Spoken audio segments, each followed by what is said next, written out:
अवधूत चिंतन श्री गुरुदेव दत्त, श्री गुरुदेव दत्त, श्री गुरुदेव दत्त। ओम शिव आदि शिव महाशिव सदा शिव शंकराय नमः। ओम शिव आदि शिव महाशिव सदा शिव शंकराय नमः। ओम शिव आदि शिव महाशिव सदा शिव शंकराय नमः। अवधूत चिंतन श्री गुरुदेव दत्त, श्री गुरुदेव दत्त, श्री गुरुदेव दत्त। वर्तमान का जो प्रलय काल है उसमें इसी प्रकार भगवान को 10 मिनट, 15 मिनट, 20 मिनट पुकारते रहिए। हफ्ते में एक बार, 15 दिन में एक बार, या प्रदोष काल में उसके सामने बैठ के आप अपनी यथाशक्ति पूजा करके इसी प्रकार उसको पुकारिए।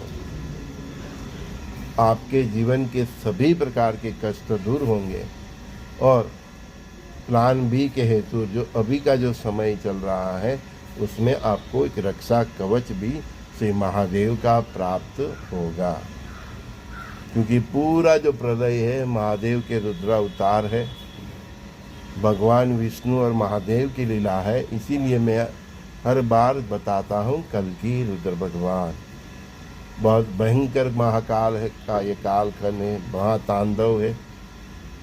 तो इसी प्रकार आप हर रोज कीर्तन कीजिए, चाहे शिवालय में जाके कीजिए, अपने घर में कीजिए, ऑफिस में बैठे तो ऑफिस में बैठे, ट्रेन में बैठे तो ट्रेन, जब भी आपको समय मिले 15-20 मिनट उसका उनका ध्यान करके अंतःकरण से बस इसी प्रकार पुकारिए, है ना।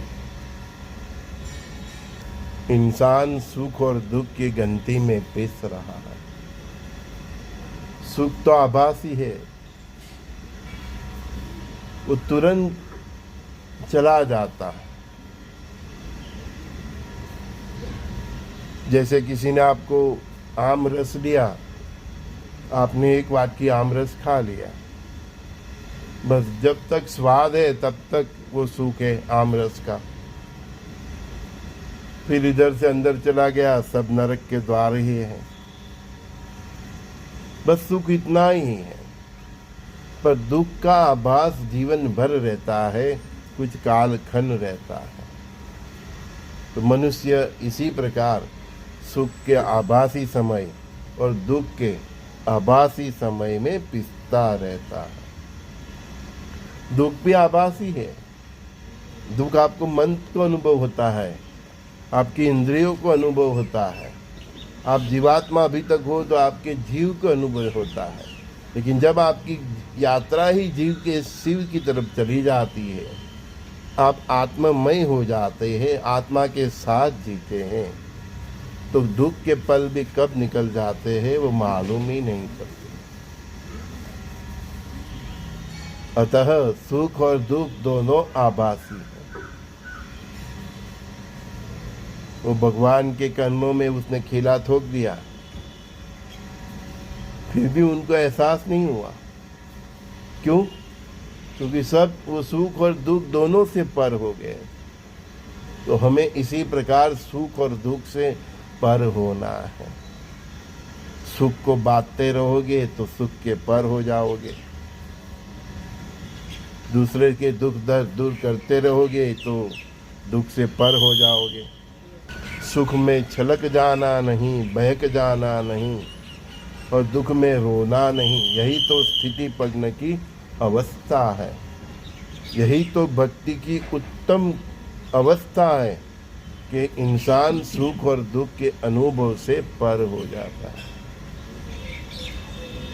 वो दुख में भी उसकी प्रार्थना में कोई फर्क नहीं पड़ता।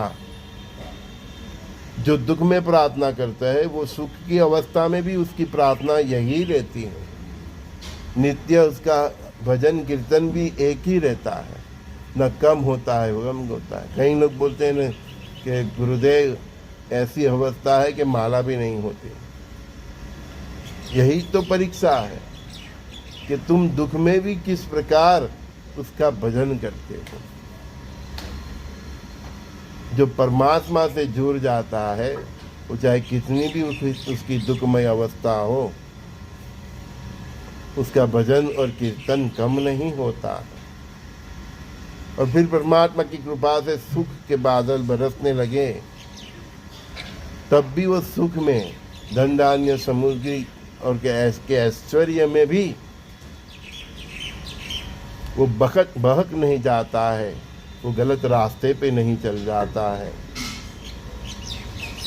परमात्मा की कृपा से प्राप्त किया हुआ धन धान्य समृद्धि गलत रास्ते पे वो यूज नहीं करता है। तो वो अवस्था में वो जीव दुख से और सुख से पर हो जाता है, और वो जीव शिव की तरफ, मतलब वो जीव अंत में शिव में मिल जाता है। हमें एक ही चीज का ध्यान रखना है, सुख में और दुख में हमारे कर्मों के ऊपर हमको बहुत सावध रहना है। दुख में से निकलने के लिए शॉर्टकट लगाया तो भी नया कर्म बनेगा, वो तुम्हारे दुख का अंत ही नहीं होने देगा। और सुख में भी आपने गलत रास्ते पे गए, बहक गए, वो बोलते हैं न शराब और शबाब और कबाब, तो आपने जो पुण्य की कमानी है वो पाप के रास्ते पे खर्च की, तो आपका सुख भी कम हो जाएगा। तो दुख में सुख का एहसास करना सीख लो। दुखमय समय है, आर्थिक, मानसिक, शारीरिक समय है, आदि व्याधि उपाधि चल रही है। उस समय भी परमात्मा की कितनी कृपा है उसको देखना चाहिए कि चलो मुझे 2 टाइम खाना तो मिल रहा है, माथे पे छत है, मतलब मकान तो है, जो भी है। अंत में इतना भी सोचो कि मेरी श्वास तो चल रही है। तो दुख में से निकलने के लिए और भजन करो और कीर्तन करो, लेकिन किसी तंत्र मंत्र में मत पड़ो और गलत रास्ते पे भी मत जाओ। कई बार तंत्र मंत्र से तुम्हारे कर्मों की दिशा बदल जाती है। समझो कि आपको आर्थिक कष्ट सहने का आपका समय है, नियति ने ऐसी रचना की है। किसी ज्योतिष और किसी तांत्रिक की वजह से आपने वो आर्थिक संकट पार कर लिया, मतलब निकल गए। वो ग्रहों के पीछे पड़ते हैं ना। लेकिन आपका दुख आर्थिक जो आपको फेस करना था वो तो खड़ा ही रहा। तो कई बार वो आर्थिक परेशानी का, दुख का जो नियति ने आपके लिए तय किया है, आपने किसी ऐसे तांत्रिक और ऐसे ज्योतिष के चक्कर में उससे पर हो गए, तो फिर वो दुख शारीरिक कष्ट में भी पलट सकता है, या तो आपके जीवन में दूसरे कई प्रकार की उपाधि आ सकती है। तो सुख और दुख में परमात्मा को नस्तक रहिए, अच्छे कर्म कीजिए, सदाचार में रहिए, सत्कर्म कीजिए जितना हो सके। दुख है, पैसा नहीं है तो 1 रुपया भी किसी को दीजिए, 1 रोटी भी किसी को खिलाए। मतलब शॉर्टकट अपनाना नहीं है। कई बार ये लोग जानते नहीं और आपका नियति घुमाने की कोशिश करते हैं, तो फिर नियति तो नियति ही रहती है, वो नियति ही रहती है। तो फिर वो फाइनेंशियल दिक्कतें फिजिकल दिक्कतें में कई बार कन्वर्ट हो जाती है। तो शरीर का ही सुख नहीं तो फिर धन सुख का क्या करोगे, है? डायबिटीज़ हो गया तो खा नहीं सकते, ये रोग हो गया तो ये नहीं कर सकते, घूम नहीं सकते, है ना। पैसा होने के बावजूद भी आप अच्छी तरह से जी नहीं सकते, तो ऐसा धन सुख का क्या मतलब। तो भगवान से हर रोज़ प्रार्थना कीजिए, कीर्तन कीजिए, मैं जो बता रहा हूँ अभी,